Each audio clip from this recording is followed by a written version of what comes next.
Takulandirani pano pa Tilankhuleni Ambuye. Moni nonse. Mulinso ndine Deacon Justin Malewezi Jr. kuchokera ku Liverpool Diocese, United Kingdom. Lero pa 26 July 2025 ndi chaka chakulemekeza Joachim ndi Anna, makolo a Mayi Mariya wodala. Mawu oyamba akuchokera m'buku la Siraki. Mutu 44 kuyambira ndime 1 kulekeza 10 kenako 15. Owerenga ndi amayi Susan Chigamba amene akuchokera ku St. Paul's and St. Mary's Parish, Nottingham Diocese, United Kingdom. Mawu a m'buku la Siraki. Tsopano tiyeni titamande anthu otchuka ndi kunyadira makolo athu potsata mibado yawo. Koma nawu mndandanda wa anthu otchuka amene ntchito zawo zabwino siziyiwalika. Chuma chawo adzachilandira ndi ana awo, ndipo cholowa chawo chidzakhala cha mibado yakutsogolo. Ana awo amasungabe chipangano, zidzukulu zawo zidzateronso chifukwa cha makolo awo. Zidzukulu zawo zidzakhala mpaka muyaya, ndipo ulemerero wawo sudzazimirira.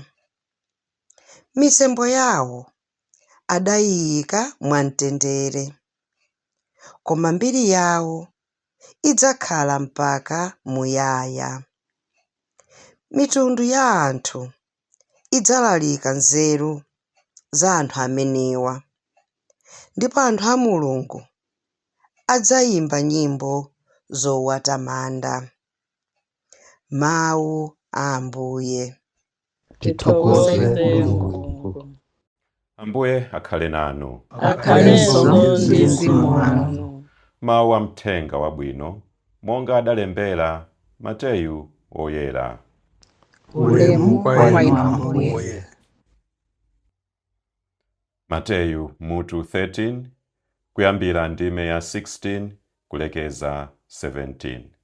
Koma inu ndinu odala, popeza kuti maso anu akupenya, ndipo makutu anu akumva. Kunena zoona, aneneri ambiri ndi anthu ambiri olungama adafunitsitsa kuona zimene inu mukupenyazi, koma sadazione. Adafunitsitsa kumva zimene inu mukumvazi, koma sadazimve.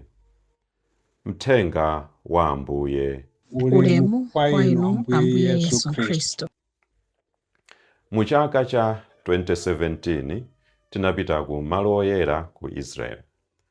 Tsiku lachitatu pa ulendo umenewu titafika ku Yerusalemu, tinapita ku nyumba ya makolo a Mayi Mariya, Joachim ndi Anna.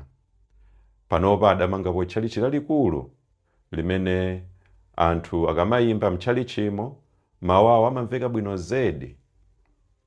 Mmamawa m'bandakucha cham'mafolokoloko tinalawirira kupita ku njira ya mtanda. Tinalondola njira imene Ambuye Yesu adayiyendadi pa nthawiyo, kupita kukampachika pa phiri la Gologota. Mmene timapemphera tikuyenda pa njira ya mtandayo, ndinaganizira zimene zimachitika pa nthawiyo. Ine ndinalokhudzidwa kwambiri mu mtima. Kupitirira apo, ndili wang'ono ndi kuthandizira misa ya mchilatini, olo sindimamva chilankhulocho, pa nthawi imene ansembe amatsitsa manja awo onse, ine nkuyimba belu, ndimamvanso kusuntha mu mtima kozama. Ulendo wanga wa ku Israel ndi nthawi imeneyi ya pamwambo wa misa ndi zitsanzo zimene ine ndimamva mu mtima kuti ndamuyandikira pafupi Yesu Khristu. Ine ndikhulupirira kuti nanunso muli ndi zitsanzo zanu kapena munamva zitsanzo zina kwa anthu ena. Ife tikumufikira pafupi Yesu patapita zaka zochuluka zedi, koma mawu a Uthenga Wabwino akukamba za anthu amene anali pafupi naye pa nthawiyo. Tsopano tangoganizani, ifeyo tinakabadwa nthawi imeneyo, nthawi ya Yesu, mu mtundu wa Ayuda. Mamawa kumakamugogodera kuti mwadzuka bwanji, iye nkumati tiyeni ku nyanja ya Galileya tikalalike. Basi nkumacheza naye akuyenda. Tinakakhala anthu odala zedi.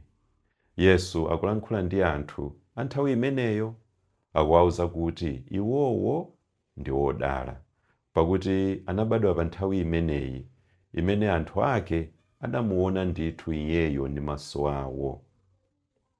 Yesu akuti anthu ambiri olungama adafunitsitsa kuona zimene inu mukuzipenyazi, koma sadazione.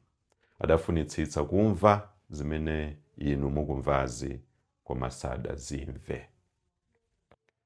Iwowa anali odala chifukwa mtundu wa Israeli unakhala zaka zambiri zedi ukudikira mpulumutsi. Muja tinanenera dzana kuti poyamba amene Mulungu analenga dziko, Adamu ndi Eva nkuchimwa, panabwera mavuto osiyanasiyana, ndipo panali kuduka pakati pa munthu ndi Mulungu. Anthu anali kuyembekezera mfumu yodzozedwa yodzathetsa mavuto onsewo ndi kulumikizanso Mulungu ndi munthu. Ayuda anasangalala kwambiri poona kuti mfumu yachipulumutso ija yafika. Ichi nchifukwa chake adamulandira Yesu ndi kanjedza.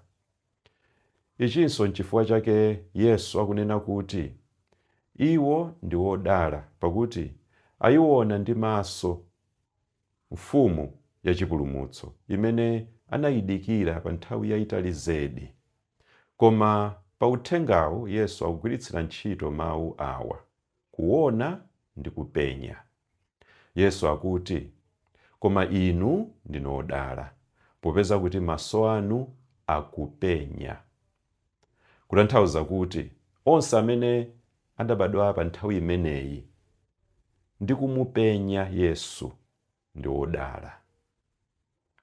Kenako Yesu akuti kunena zoona, aneneri ambiri ndi anthu ambiri olungama adafunitsitsa kuona zimene inu mukupenyazi.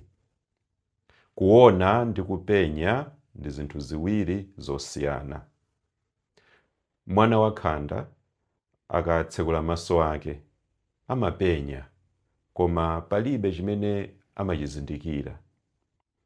Kenako akakulako pang'ono akatsekula maso ake ndi walunjika kwa amayi ake, amawaona ndi wazindikira. Kuona ndi kuzindikira zimene maso athu akupenya. Mu moyo wathu wauzimu chofunika kwambiri ndi kuona. Ichi nchifukwa chake Yesu akuwalankhula anthu aja kuti anthu ambiri olungama adafunitsitsa kuona zimene inuyo mukupenya. Abale, m'bado wathu uno padutsa zaka 2025 Yesu atauka kupita kumwamba. Ife sitinamupenye ayi, koma tiyenera kuyesetsa ndithu kuti timuone mu sakramenti la Ukaristiya.